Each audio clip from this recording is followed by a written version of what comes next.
Agyod ay masdum tako amin. Mayat dyan masyam tayon min, narito na ang PIA News Cordillera. Binigyang diin ang bagong superintendent ng Philippine Military Academy ang pagpapalakas pa sa kakayahan ng mga future leaders ng armada. Ayon sa pamunuan, kailangang sumabay din sila sa nagbabagong panahon at mga hamon. Mga pangunahing inisyatibo inilatag. Magbabalita si Jonalyn Ponciano. Binigyang diin ni Lieutenant General Michael Lohico ang ika-26 na Superintendent ng Philippine Military Academy ang inobasyon sa military education, character-based leadership at paghahanda sa mga future officers sa nagbabagong anyo ng warfare. Iginiit niya na kailangan ding umunlad ang akademiya gaya ng nagbabagong security environment. Anya, kailangan magkaroon ang mga future leaders hindi lang traditional military competencies kundi maging ng critical thinking, adaptability, technological proficiency, at sound judgment. The battlefield now spans both the physical and the non-physical domains. This changing environment has profound implications on the Cadet Corps. The officers we commission today will spend the next 3 decades leading the armed forces through an era of unprecedented technological and geopolitical change. We must prepare not only to fight but to think, not only to lead troops but to solve complex problems under uncertainty, to master doctrine and to adapt faster than the challenges before them. Kabilang sa mga inanunsyong pangunahing inisyatibo ni Lohico ang integrasyon ng decision-focused learning, wargaming, simulations, at game theory sa cadet education. Ito ay para mapalakas ang kanilang analytical thinking, initiative, teamwork, at decision-making. Anya, ang technological innovation ay kailangang laging nakaangkla sa character, integrity, at selfless service. We must cultivate a passion for innovation, a passion for progress. We must never become comfortable just because we have always done the same ways in a certain way. Our traditions remain important, but tradition must never become an obstacle to excellence. We must continuously adapt, innovate, and prepare our cadets for the future that they will inherit and not the past that we remember. Hinamon naman nito ang mga kadete na harapin ang mga hamon ng future leadership na may tapang, integridad at inobasyon.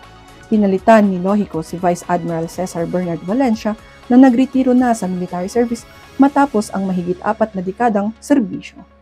Jonalyn Ponciano para sa PIA News Cordillera.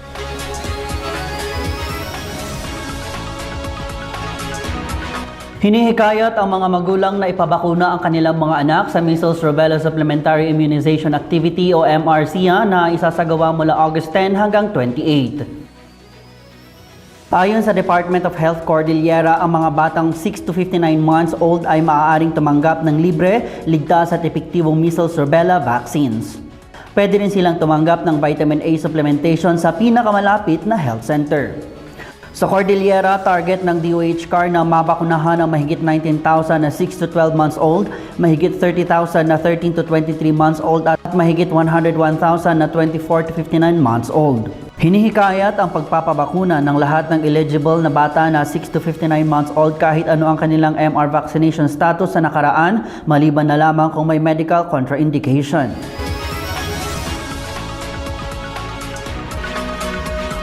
Sisimula na ngayong school year ang kursong medisina sa Benguet State University. Pagbubukas ng programa sa iba pang state universities and colleges, pinag-aaralan. Karagdagang detalye mula kay Christine Bornolia Sabaway ng PTV Cordillera.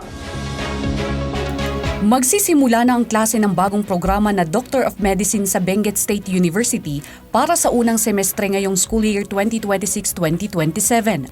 Ito ay alinsunod sa direktiba ni Pangulong Ferdinand R. Marcos Jr. dahil sa kakulangan ng bilang ng mga healthcare professionals sa bansa. Sa State of the Nation Address ng Presidente, binigyang diin niya ang kahalagahan ng pagbibigay prioridad sa kalusugan at ang pagkakaroon ng tamang edukasyon sa pamamagitan ng scholarship grants na ibinibigay ng mga pampublikong paaralan at mga higher education institution na kwalipikado sa nasabing programa para sa doctors to the barrios. Ito rin ang pangunahing layunin ng kurso sa medisina sa Benguet State University.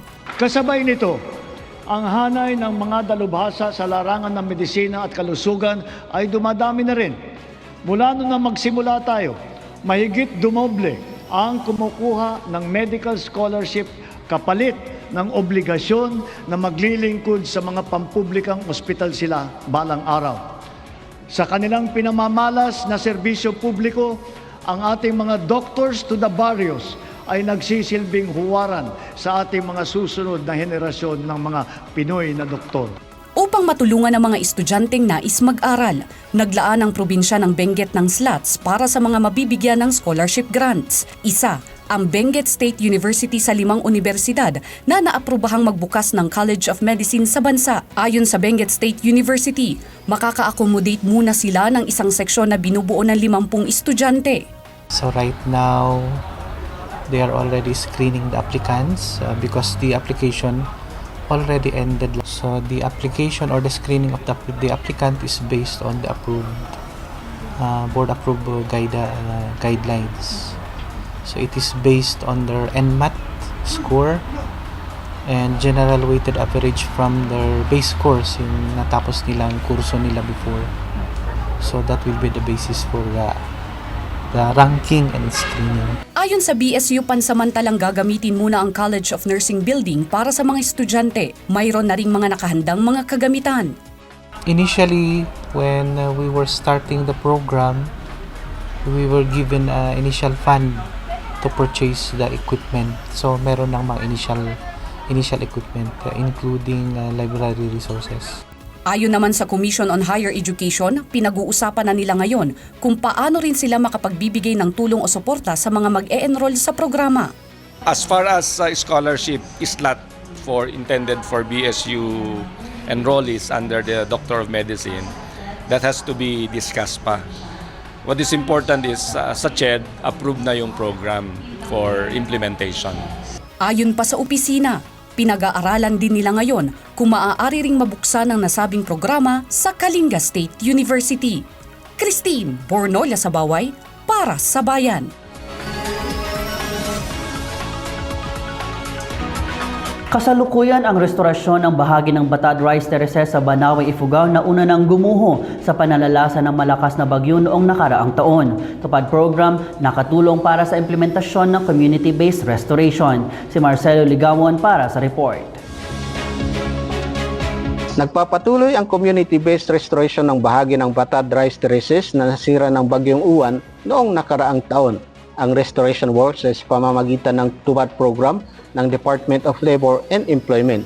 Ayon sa Dole Cordillera, mahigit 100 residente ng Barangay Batad ang benepisyaryo ng programa kung saan magtratrabaho sila ng 20 araw para sa paglilinis ng communal irrigation systems at repropping works sa gumuhong bahagi ng rice terraces. Ayon kay Banawe Mayor Donald Mongolnon, ito na ang 3 pagkakataon na ginamit ang programa para masuportahan ang rehabilitasyon ng komunidad. Hinikayat nito ang mga benepisyaryo na gawin ang kanilang trabaho para sa pagsasaayos ng sirang rice terraces at manumbalik ang ganda ng isa sa mga premier tourism destinations sa bansa. That is the reason why umusabito proposal hidone yat liyon tuunan kumbaga ipatrabaho. So ay pinili usually clearing of irrigation. Clearing chanewe ana pathways hulata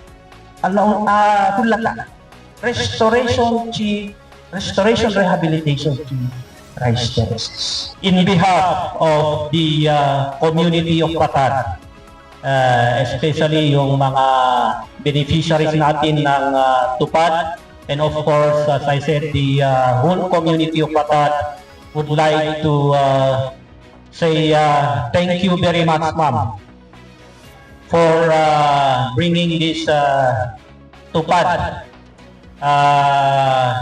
para hindi maumpisahan pero ituloy ang restoration ng ating Batad Rice Terraces. Nagpahayag din ng kanilang pasasalamat ang mga benepisyaryo ng tupad dahil sa pagpapatupad ng programa na makatulong sa kanilang kabuhayan. Ama pote Maria Jota, pemilyo ko yung tehan tupad, tapengon may tamumpangat sin datin original na tamumpangat si Padyaw, o tamapot ang matpeng, o datamwan mi sadak ito pakuy da niti price. Sakay ko mata dapat maitadyo, nga pondo pa tapno daytoy ko mga naapektaran nga Typhoon Uwan ket ma-isubliti dati. Matatagpuan sa Barangay Batad ang kilalang amphitheater shaped rice terraces na kabilang sa UNESCO World Heritage Listed Rice Terraces sa Pilipinas. Mula rito sa Ifugao, Marcelo Ligawon para sa PI News Cordillera. Namahagi ang DSWD Cordillera ng family food pack sa mahigit 400 pamilya sa Alfonso Lista at Aguinaldo sa Ifugao na naapektuhan ang kabuhayan sa nangyaring fish kill sa Magat Reservoir noong Hunyo. Ipinamahagi ng kagawaran ang mahigit 1,000 family food pack sa mga apektadong pamilya. Ito ay augmentation sa tulong na una nang ibinigay ng pamahalang lokal sa mga apektadong mangingisda. Una nang nagbigay ang LGU Alfonsilista ng 3,000 piso na tulong pinansyal sa 70 apektadong mangingisda na may rehistradong motorboats. Matatanda ang nagkakahalaga ng mahigit 5.5 million pesos ang nawala mula sa mga mangingisda sa nangyaring fish kill. Ipinakilala sa mga magsasaka ng Kalinga at Apayao ang mga modernong farming technologies sa isinagawang Mechanization Roadshow sa Tabuk City. Bahagi ito ng pagsusulong ng pamahalaan para mapaunlad ang sektor ng agrikultura. May report si Iril Signao. Pinakamalaking farm mechanization roadshow sa bansa ginanap sa probinsya ng Kalinga sa kauna-unahang pagkakataon. Ibinida dito ang mga modernong farm machineries na makakatulong upang mapataas ang produksyon ng palay, mais at iba pang high-value crops. Tampok din sa 2026 Mechanization Roadshow ang mga seminar at demonstrations na nagbigay daan sa mga kalahok na mga magsasaka at iba pang stakeholders sa Kalinga at Apayao upang direktang makita at matutunan ang kakayahan ng mga makabagong makinarya sa pagpapataas ng kanilang farm productivity at efficiency. Ang aktibidad ay inisyatibo ng Department of Agriculture at Philippine Center for Post-Harvest Development and Mechanization, katuwang ang mga South Korean technology partners upang itaguyod ang mga makabagong teknolohiya sa agrikultura, turuan ang mga magsasaka sa mahusay na paggamit ng makinarya at pausayin ang pangkalahatang seguridad sa pagkain. Sa pamamagitan po ng roadshow, nakikita mismo ng ating mga magsasaka kung paano gumagana ang isang 4-wheel tractor sa umirin, kung paano nagtatanim ng mas mabilis ang isang mechanical na planter at seeder, kung paano binabawasan ng modernong makinarya ang mabigat na labor na matagal na nating dinadaanan. Higit pa rito, ang roadshow ay nagbibigay daan para sa direktang usapan sa pagitan ng mga Korean technology partners ng ating mga local stakeholders. This exposure will allow you to appreciate the extensive range of mechanization solutions that can be fitting for boosting your local agricultural production in the province, then in the region, then in the country as a whole. Specialized for Kalinga is about brown rice mill, because I heard we have a lot of colored rice.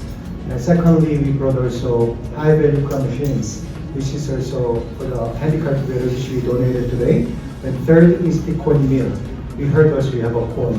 This is the different than the other roadshow. We specialize those high value crop. At the same time, the colored rice focus we did it here.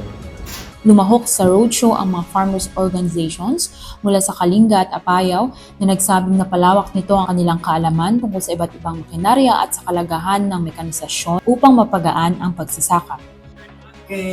Digitay ni mechanization, technology iti panagtalon, agusar na iti makinarya, different aspect iti pinag-prepare iti taltalon, ket nagmayat ti inyumay digitoy nga Koreano nga usaran tayo nga agtalon.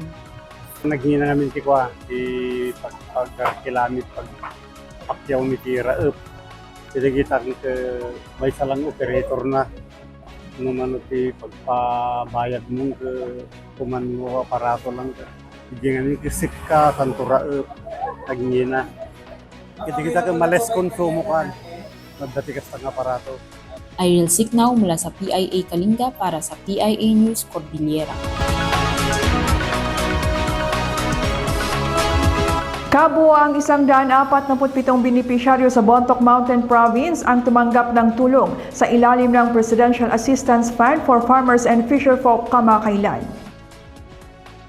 Bawat benepisyaryo ay tumanggap ng 2,325 pesos. Ang mga ito ay hindi na pabilang sa inisyal na pamamahagi ng nasabing tulong.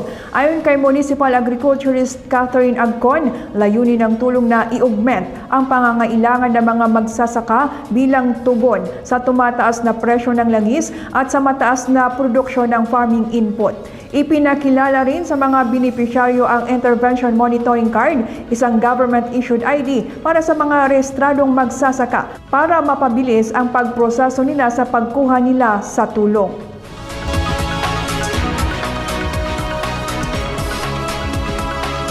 Nagkaisa ang mga leader at kinatawan ng iba't ibang sektor sa Abra para sa selebrasyon ng 2026 Cordillera Month. Regional autonomy binigyang diin sa selebrasyon. Detalye mula kay Jam Malingan. Iginiit ang kahalagahan ng regional autonomy sa pagdiriwang ng 2026 Cordillera Month sa probinsya ng Abra. My late father, Father Conrado Baluel, believed deeply that the people of the Cordillera deserve the opportunity to shape their land, to shape their future. I say this especially to the young people. I don't think you can inherit Cordillera without understanding it. Ask questions, read, be curious, and do not become comfortable with the status quo simply because it's familiar or it's convenient for you today. Itultuloy tayo nga ipatag dagitoy atawid nagtawid dagiti nagganak tayo ken lukatan tayo lata ti puso ken panunot tayo para kadagiti baro agundaway tapno mapatalinaed tayo ti maysa a Cordillera a napigsa naragsak ken naindaklan. Bahagi ng nasabing programa ay mga cultural presentation, mini fashion show at mga mensahe ng pagsuporta para sa Cordillera Regional Autonomy. Ang pagdiriwang ay nilahukan din ng mga local chief executive ng mga bayan ng Abra, heads at representatives ng national line agencies, non-government organizations, IPMRs at iba pang stakeholders. Mula dito sa Abra, Jam Malingan para sa PIA News, Cordillera.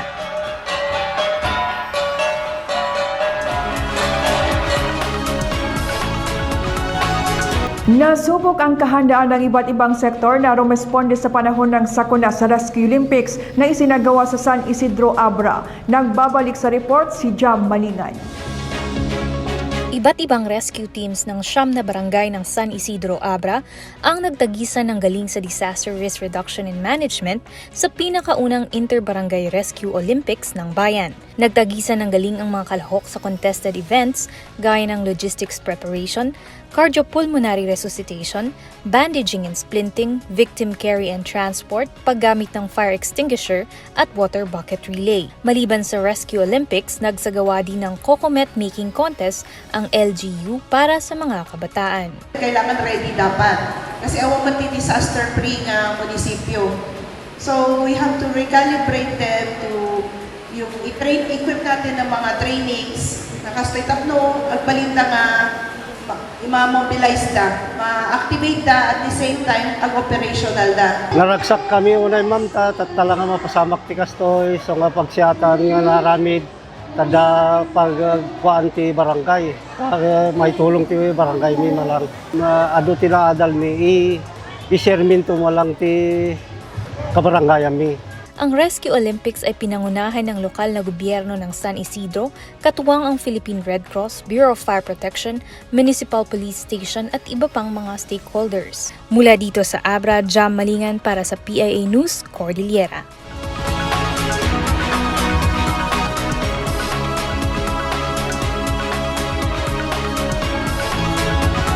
Ipinakilala ang isang innovative farming method sa komunidad sa Baguio City.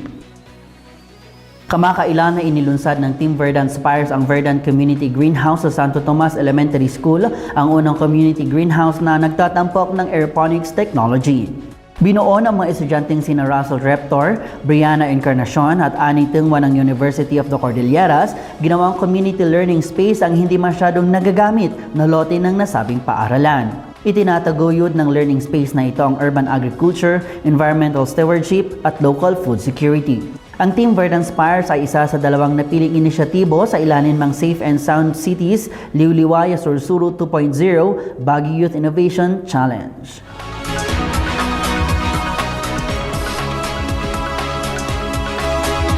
Sumailalim sa Filipino Brand of Service Excellence o FBSE training ang 50 pulis sa Benguet.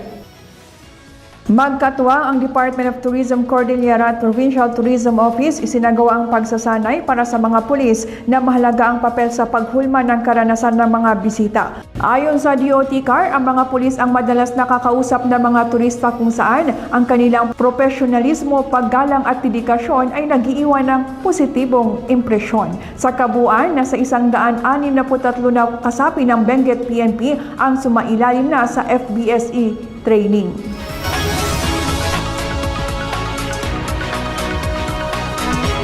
Kinalalakas ang preserbasyon at pagpapamana sa mga intangible cultural heritage ng Kabayan, Benguet. Kamakailan ay inilunsad ang National Commission for Culture and the Arts Grants Project sa Sudchi Kibajan, Capacity Building on Intangible Cultural Heritage for IP Youth. Layunin nito na magkaroon ng mga katutubong kabataan ng kaalaman, kasanayan at pagpapahalaga sa kanilang cultural traditions and practices. Siniguro naman ng Provincial Tourism Office ang kanilang suporta sa inisyatibo at sa pagtataguyod at pagpreserba ng mayamang cultural heritage ng lalawigan sa pamamagitan ng kolaborasyon at pagkikipagtulungan sa iba't ibang stakeholder. Ang pagsasaka ay isang marangal na trabaho na kapag pinagyaman, pag-unlad ang kahihinatnan. Tunghayan ang kwento ng isang dating OFW mula Tuba, Benguet na ipinagpatuloy at pinaunlad ang kanyang pagsasaka sa pagbabalik niya sa bansa. Narito ang report ni Jonaline Ponciano. Patuloy na itinataguyod ng isang magsasaka mula sa poblasyon Tuba, Benguet ang organic farming. Sa kanyang pakikipagsapalaran sa ibayong dagat, nadiskubre ni Romeo Kimbungan ang potensyal ng beekeeping. Sa pag-uwi niya sa bansa, ay pinag-aralan niya ang honeybee management. Sa kabila ng pag-usbong ng kanyang negosyo, dumating ang malaking pagsubok nang madiagnose ito ng heart condition. Bilang bahagi ng kanyang pag-recover, sinimulan niyang uminom ng herbal tea. At nang bumuti ang kanyang kalagayan, sinimulan niya ang pagproproseso ng herbal tea gamit ang locally grown ingredients. Nagkwak ti herbal nga intik-tikin ko isupiti nagasan ko. Isu diay nga nagrugyan mo't nga kunak nga introduce ko manon dagijay herbals. Ito'y kakadwa nga adama ti sakit dan. Isu diay nga in-start ko manon ti ag-process ti herbal tea. Ngayon ay patuloy ang produksyon ni Manong Romeo ng pure honey at herbal tea. Mayroon na rin itong sariling processing facility para sa kanyang mga produkto. Nakatulong sa kanyang tagumpay ang suporta ng Department of Agriculture, gaya ng technical assistance, capacity building activities, at mga programa na humikayat ng value-adding and agribusiness development. Ayon kay Manong Romeo, ang agrikultura ang nananatili pa ring isa sa mga pinakamagandang puhunan para sa mga umuuwing OFW sa bansa. Naadal ko nga pasjay nga di abroad umaditoy napintas gayam nga papanan nga may sa nga pa ditoy agriculture. Datoy agriculture hanga sumardeng ti ngiwat ti customer nga mangan so nga ang kamat nga sumardeng ditoy nga ag production ti makan. Ti maibagak dagitoy OFW nga ada palang ya abroad nga gawi datoy nga awan trabaho da ado ti pagtrabahoan ditoy hanglang lang ditoy agriculture or other nga livelihood nga pagtrabahoan. Jonaline Ponciano para sa PIA News Cordillera.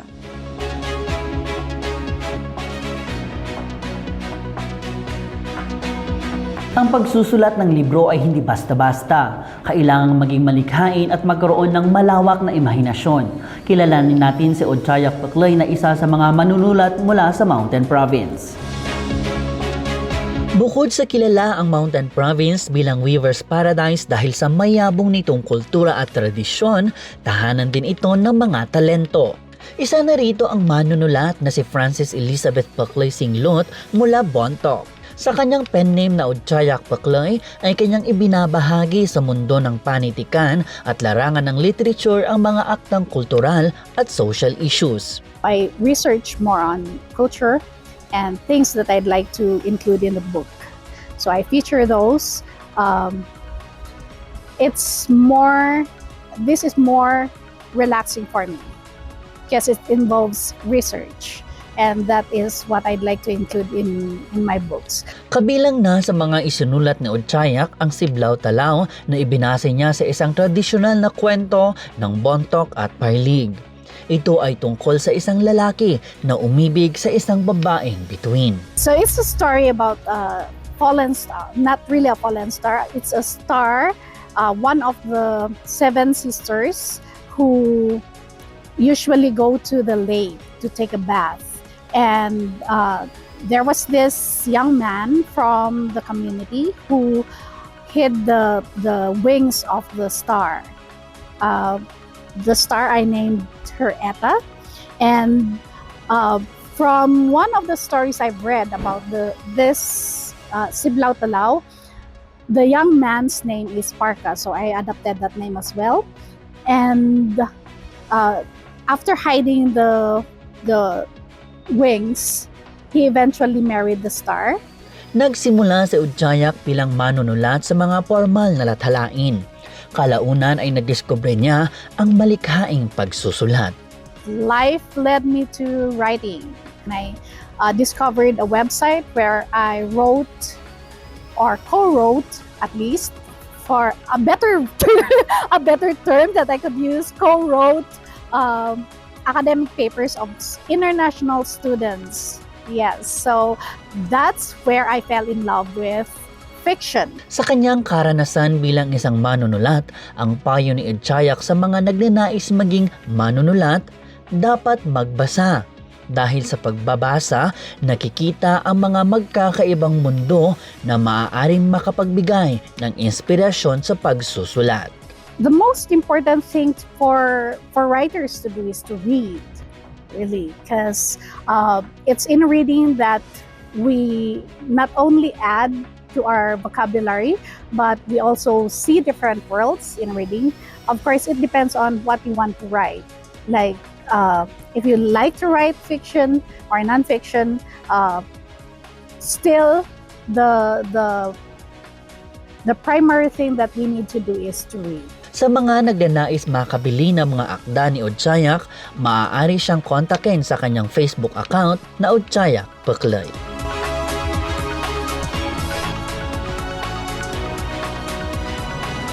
At last, binuksan na sa publiko ang multi-tiered Tulali Falls sa Kapangan, Benguet noong July 28.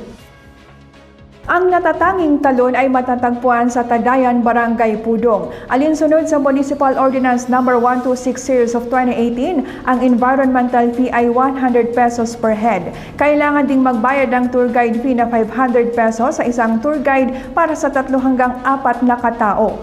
Maaari ring magbayad ng 500 pesos para sa porter fee. Pinapayuhan ng mga bisitang nagnanais pumasyal sa lugar na i-contact lamang ang Barangay Pudong Tourism, Culture and the Arts Facebook. What are you waiting for? Tara na sa Kapangan. Baka doon mo na rin matagpuan ang The One.